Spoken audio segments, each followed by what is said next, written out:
including the traditional authorities, plus Subamia Jago Makaba, Ayi Nyakla Nene, Neno Anyi, Ano Jadoma, Aban Mamin, Honorable Alesegbefia, Alabamiako Museum, Akokpada Kente Village, Alaba, Ayo Pavore Tabaya, Onamenya Bavodolia, Ohofa, Alofa, Alofato, Avomo Catalabono Museum, Mianamia, Mianokom.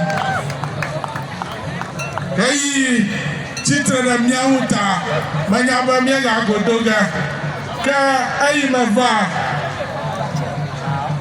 I'm your luncher as but don't burn me 5,000. Makwebe, Yamagako 5,000, Copperam, Odo 10,000.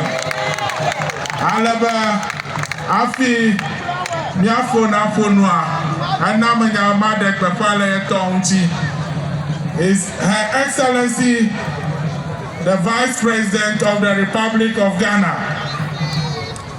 If I'm a dodo, Evakle 30,000 Ghana cedis. Ta biako ikata fufu akode agbama.